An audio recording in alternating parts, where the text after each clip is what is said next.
Hello, dear fans, friends, and subscribers. Welcome to the Cricket Happening Show with your host Ram.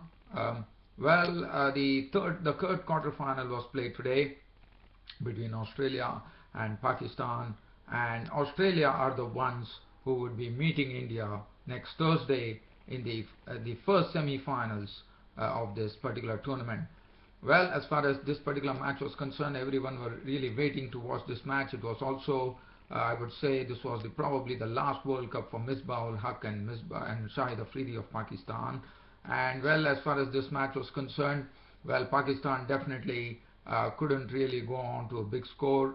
It was a good pitch. I thought that there was something in it for the bowlers to keep the bowlers interested. We saw Wahab Riaz of Pakistan bowling his heart out, one of the fastest spell seen, I would say, in this World Cup, and the way he bowled, just spare a thought. If only Rahat Ali at fine leg would have taken that catch when Watson was absolutely shaken by Wahab Riaz with his splendid deliveries, and then he tried to ramp it up, and at fine leg Rahat Ali dropped a sitter, a simplest of chances, and I thought this fielding was the one. If that catch would have been taken at that particular stage, things would have been probably different, because Australia were really struggling at that particular stage. And then after that, it was Glenn Maxwell manufacturing strokes of his own, and Shane Watson taking them to victory. Now, as far as this particular match was concerned, it all started with Pakistan actually winning the toss. Misbah decided to bat first. We could see that they wanted to be aggressive right from the beginning, but well, we definitely saw some aggression coming from Sarfaraz Ahmed, who made 10 of 16 balls with 1 4. But it was Josh Hazlewood who was actually roped into the team today. They preferred him in place of Cummins, and I thought that was a masterstroke, because Josh Hazlewood was the one who took the Man of the Match award for his splendid bowling figures of 4 wickets for 35 runs. And I always felt that Josh Hazlewood would be the prime candidate, just because of his height, and that the bounce that he generates with his natural height. And it was really good to see that Josh Hazlewood was moving the ball, and he truly deserved the reward of 4 wickets for 35 to take the Man of the Match award in this quarter final. That would have been a proud moment for Josh Hazlewood, who was playing his first World Cup, as you all know. It all started with Mitchell Starc and Hazlewood operating in tandem, but then the first wicket to go was Sarfaraz Ahmed. Sarfaraz Ahmed hit one boundary, and then he was definitely beaten a couple of times, but Sarfaraz Ahmed was the first wicket to go, as he had just dismissed Mitchell Starc to the boundary with a very good swivel shot, but then the first wicket was taken by Mitchell Starc, as he got Sarfaraz Ahmed to field for a delivery outside the off stump, and Watson taking the catch. A very good catch taken by Watson in the slips, diving to his right, and Sarfaraz Ahmed was sent packing pretty early.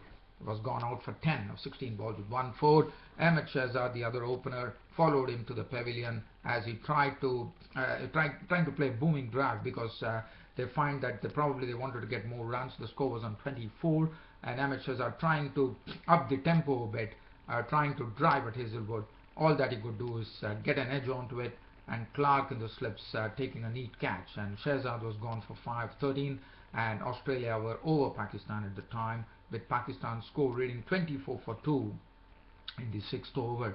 Misbah-ul Haq and Haris Sohail at the crease. Haris Sohail started off in a beautiful fashion. The very first delivery he received, he got off the mark with a beautiful square drive for boundary past the David Warner. But then Misbah-ul Haq came in. As Misbah-ul Haq, as you know, he's a crisis man. Every time he comes in, he only comes in. I've never seen Misbah-ul Haq come in a situation where Pakistan are really in the driver's seat. And today too, that was the similar situation. Misbah-ul Haq and Haris Sohail had to do the rescue job. They definitely did it nicely by playing. And Misbah-ul Haq, what one saw from Misbah-ul Haq was, we saw some aggression coming from him as he clattered some sixes of the bowling of Glenn Maxwell, the offie. Haris Sohail was also looking compact, and both started pushing the score, and they pushed the score as far as 97 runs was concerned, and that was the time Mitchell Johnson struck by dismissing Haris Sohail, who was caught behind by Haddin for 41 or 57 balls with 4 fours. I thought it was a good knock from Haris Sohail. And the problem for Pakistan was that nobody was able to go on to a big knock. After that, once Haris Misbah himself, as I said, was today a picture of aggression. I mean, he was trying to really hit the ball hard, and but Maxwell actually, after Misbah had actually put Maxwell over the fence for 2 sixes, trying a third one. He was caught by Finch of bowling of Maxwell for 34 or 59 balls with 1 4 and 2 sixes. After that, it was pretty difficult for Pakistan. Pakistan were finding it a bit of struggle. Nobody coming with any sizable contributions. Umar Akmal was out for 20 of 25 balls with 2 fours. Sohaib Maqsood made 29 of 44 balls with 1 4. Hazlewood was the one who actually took the wickets of Maqsood and Afridi. Afridi really entertained in his last innings, one would say, in World Cup for Shahid Afridi for Pakistan. Shahid Afridi went hammer and tongs. He cracked 23 of 15 balls to provide some good entertainment to the Pakistani fans there, with of just 15 deliveries, 3 fours and 1 6. But then Hazlewood scalped him for 23. After that, the tail couldn't do much. Wahab Riaz made 16 of 22 balls with 2 fours. Hassan Adil making 15 of 22 balls with 1 4. Sohail Khan was out for 4. Rahat Ali not out on 6. And the Pakistani innings wound up for 213, which was never a good score on this particular surface, one could say. And Pakistan were all, as I said, Pakistan all out for 213 after winning the toss.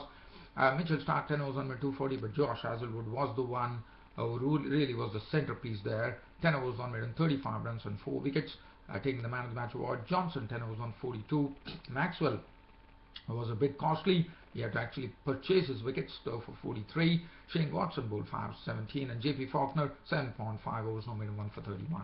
For Australia, the knock of 213 was always within reach, no doubt about it. But I thought the Pakistani bowlers bowled very well initially. They gave some quick breakthroughs. Sohail Khan getting Finch LBW for 2. That was the first wicket to go, with the score on 15 in the third over. And after that, David Warner and Stephen Smith was going. Stephen Smith, whenever he plays, he plays very fluently.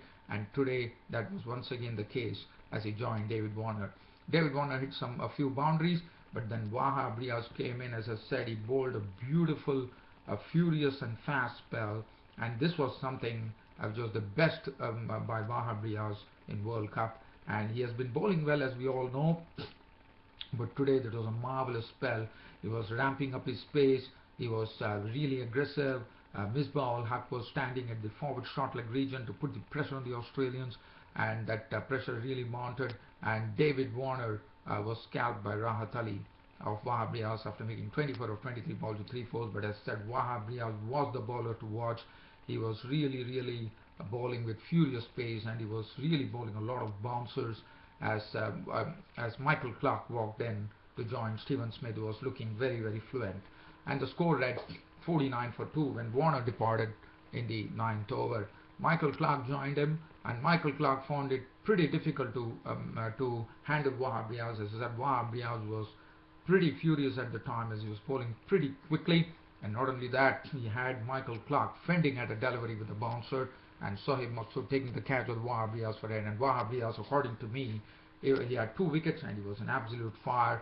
And Australia were really teetering, I would say tottering at 59 for 3 in the 11th over, and it looked like Pakistan were going to make a game of it, with Stephen Smith, as I said, was looking fluent as he was joined by Shane Watson.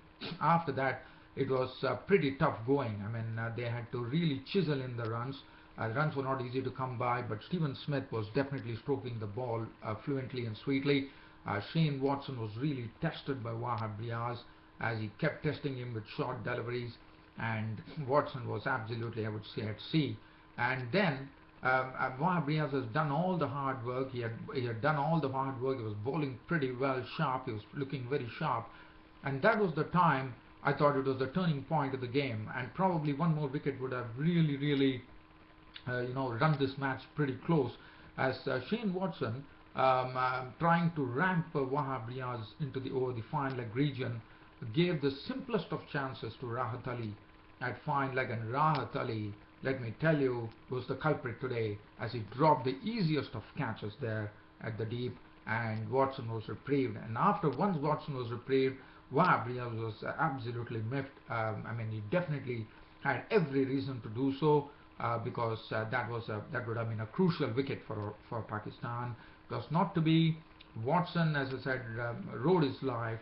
As the other end, Stephen Smith was stroking the ball, and the partnership now started really hurting Pakistan as the score went on to 148, which was a 81 run, 91 run partnership. It was an 89 run partnership between Smith and Watson for the fourth wicket, which was well done. And in the 26th, it was in the 27th over.